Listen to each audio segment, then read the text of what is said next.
Desde los inicios de la humanidad, el ser humano siempre ha buscado respuesta a las grandes preguntas. ¿Qué es la realidad?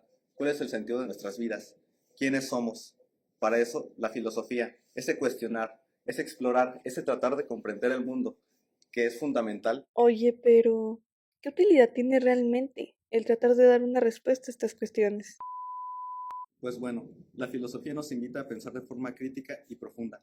Mientras otras disciplinas nos dicen qué pensar, la filosofía nos enseña a cómo pensar. Y a este ejercicio del pensar profundo y crítico es lo que el filósofo Alvin Plantinga denominaría como pensar muy fuerte, la esencia de la filosofía. Esta capacidad es vital en todos los aspectos de la vida, desde la política y la ética hasta la ciencia y la vida cotidiana. Nos ayuda a distinguir de lo correcto y lo incorrecto, de lo justo y lo injusto. En un mundo lleno de información y opiniones contradictorias, la filosofía es una herramienta que nos permite despertar y navegar con autonomía en la realidad. Ya, ¿y en qué momento se gana esa relevancia? Bueno, en el pasado no siempre se recurrió a explicaciones 100% racionales para describir el mundo. Muchas veces se solía recurrir a relatos más místicos que involucraban la voluntad de deidades caprichosas, la ira de terribles demonios o el escalofriante uso de las fuerzas ocultas de la naturaleza. Algo de esto puede llegar a sonar ridículo, pero por un largo tiempo esas explicaciones bastaron para apaciguar la angustia del ser humano. Bueno, hasta que algunos pensadores comenzaron a darse cuenta de las insatisfactorias que llevaban a hacer estos relatos, tanto como para predecir el mundo como para tratar de comprenderlo de una forma sistemática. El comienzo de la relevancia de la filosofía se dio gracias a la curiosidad, pues los primeros filósofos griegos comenzaron a preguntarse si existía un principio fundamental que explicara toda la realidad sin necesidad de recurrir a dioses.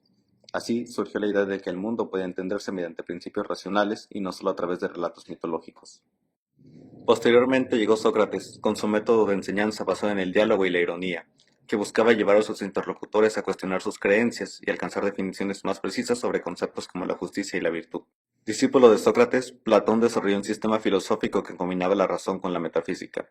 En su teoría de las ideas o formas, argumentó que la realidad material es solo una sombra de un mundo ideal y eterno donde existen las verdaderas esencias de todas las cosas.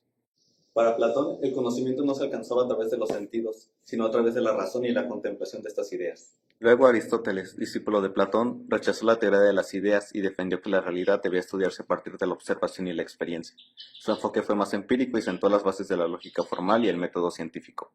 La evolución de la filosofía continuó su camino. La religión no desapareció ni mucho menos el pensamiento sobrenatural, pero perdieron el protagonismo que tenían hace varios siglos atrás.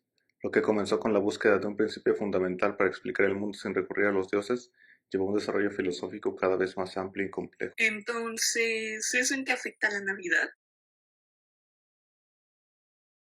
Continuando, como ya habrán de suponer, un filósofo no aspira a nada más que a un conocimiento o saber, por lo que este tipo de búsqueda se basa en la idea de que el conocimiento tiene un valor intrínseco, es decir, que entender la verdad es valioso por sí mismo, incluso si no tiene una aplicación directa en la vida cotidiana, como así lo consideraba Aristóteles, quien decía que la filosofía primera, o metafísica, era el conocimiento más elevado, precisamente porque no servía para otra cosa más que para conocer. Cabe mencionar que la filosofía es un saber universal.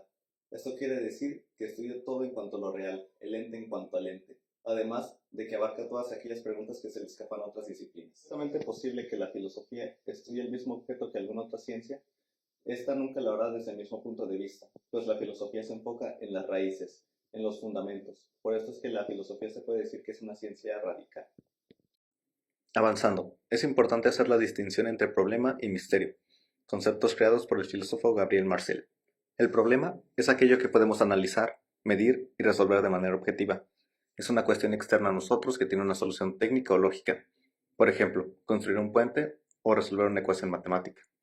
El misterio, en cambio, es una cuestión en la que estamos implicados existencialmente y que no puede resolverse de manera definitiva, sino que nos exige una actitud reflexiva y profunda.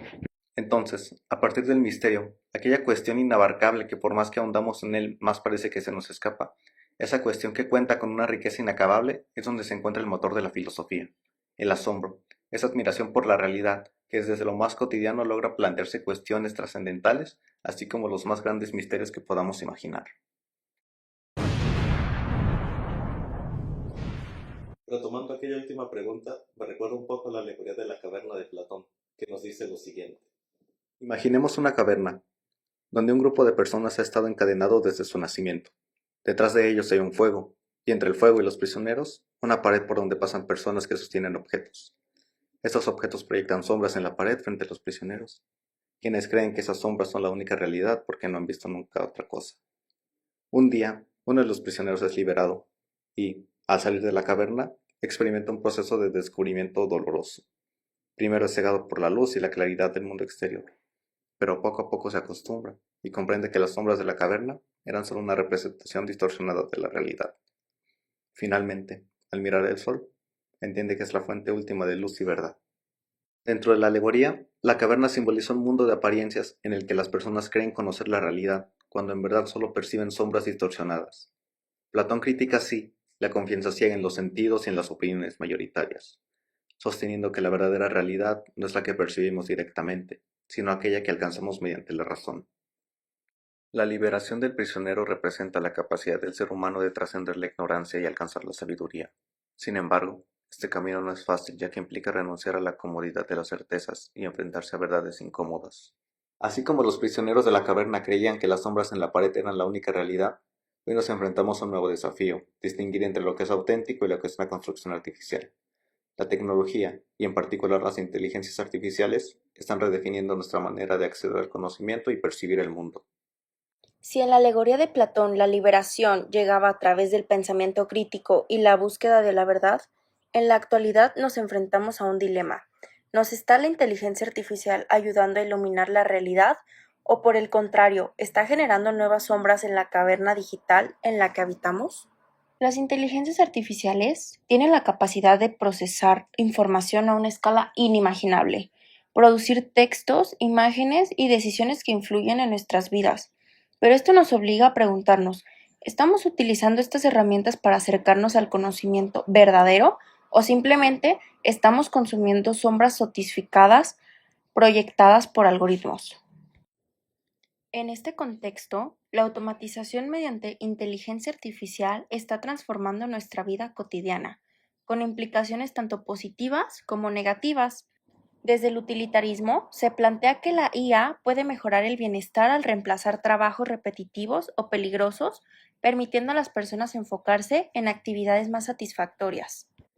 Desde el existencialismo, esto podría liberar al individuo de labores alienantes y favorecer una vida más plena. Sin embargo, posturas postmodernistas advierten que la IA puede intensificar la crisis de la verdad, propagando información sesgada.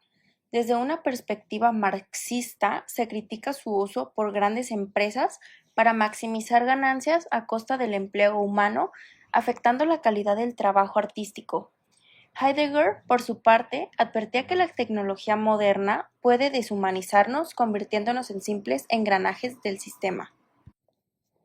En el ámbito ético, surgen preocupaciones ambientales debido al alto consumo de recursos en el entrenamiento de modelos como GPT-3.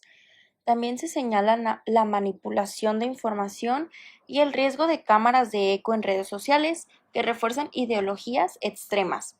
En política, la IA ya influye en conflictos bélicos, con ejemplos como el uso de drones autónomos en Ucrania, lo que podría derivar en guerras automatizadas. En lo social, el arte y los artistas se enfrentan a amenazas, pues la IA, aunque produce contenido visual, carece de la creatividad y emoción humana, generando trabajos derivados de obras ajenas sin consentimiento.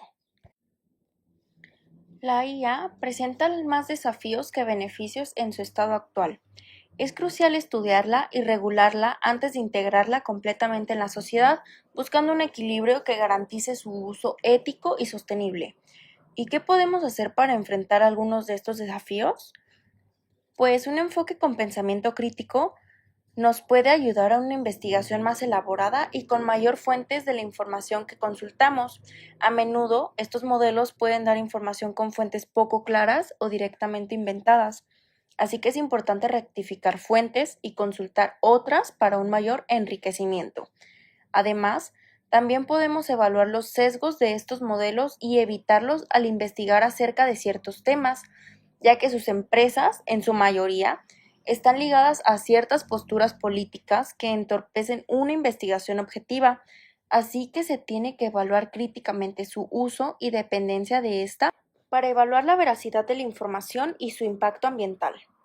Otra cuestión que aborda el pensamiento crítico y la filosofía es la ciencia empírica, que se basa meramente en la observación y en la experimentación tangible. Aquí la filosofía puede entrar cuestionando sus métodos y sus raíces. Por ejemplo, cuestionando hasta qué punto sus observaciones son objetivas y no están sesgadas por sus propias opiniones y principios. ¿Y qué tan ético puede ser darle ciertos conocimientos al mundo al divulgarlo en redes sociales por ser potencialmente peligroso dependiendo de sus usos? Desde los primeros pensadores hasta Platón y su alegoría de la caverna, hemos visto cómo el pensamiento crítico nos permite trascender ilusiones y acercarnos al conocimiento verdadero. Hoy, en la era de la inteligencia artificial, nos enfrentamos a una nueva versión de la caverna, una en la que los algoritmos pueden proyectar sombras difíciles de distinguir de la realidad. La pregunta sigue siendo la misma: ¿seremos prisioneros de estas nuevas sombras o utilizaremos la filosofía para iluminarlas y entender el mundo con mayor profundidad? El pensamiento filosófico sigue siendo esencial, no solo para descubrir la verdad, sino para asegurarnos de que, en medio del avance tecnológico, sigamos siendo dueños de nuestro propio conocimiento. La invitación queda abierta, sigamos cuestionando, explorando y sobre todo, filosofando.